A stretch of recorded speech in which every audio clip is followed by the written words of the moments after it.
বিরোধী দলনেতার ঘরে এবার পৌঁছেছেন রাজারহাট নিউ টাউনের প্রাক্তন তৃণমূল বিধায়ক। ঋতব্রত তৃণমূলে এবার রাজারহাট নিউ টাউনের প্রাক্তন তৃণমূল বিধায়ক তাপস চট্টোপাধ্যায় বিধানসভায় পৌঁছেছেন।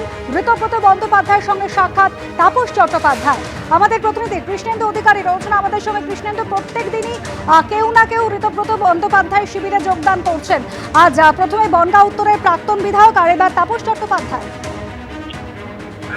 দেখো, গতকাল থেকে একটা জল্পনা ছিল যে তাপস চট্টোপাধ্যায় আজকে ঋতব্রত শিবিরে যোগদান করবেন এবং সেই মতো কিছুক্ষণ আগেই তাপস চট্টোপাধ্যায় তিনি বিধানসভায় আসেন। বিধানসভায় এসে তিনি ঋতব্রত বন্দ্যোপাধ্যায় বিরোধী দলনেতার ঘরে ঢোকেন।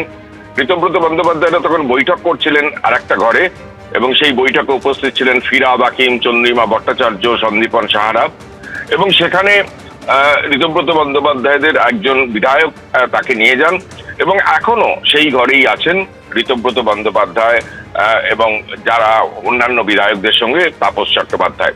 তাপস চট্টোপাধ্যায় রাজারহাট নিউ টাউনের প্রাক্তন বিধায়ক। মমতা বন্দ্যোপাধ্যায় ক্ষমতায় আসার পর তিনি যোগদান করেছেন তৃণমূলে, আগে সিপিএম এর বিধায়ক ছিলেন।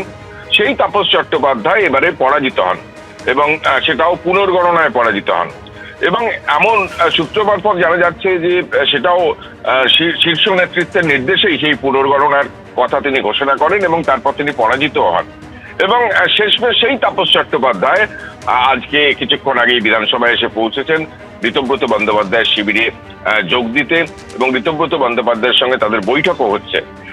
মঙ্গলবার যেহেতু 21শে জুলাই সাংগঠনিক বৈঠক হচ্ছে, বিভিন্ন জেলা থেকে কত লোক আসবে, কিভাবে মঞ্চ তৈরি হবে, সেই বৈঠকেও তাপস চট্টোপাধ্যায়কে ডেকে নিয়েছেন ঋতব্রত বন্দ্যোপাধ্যায়।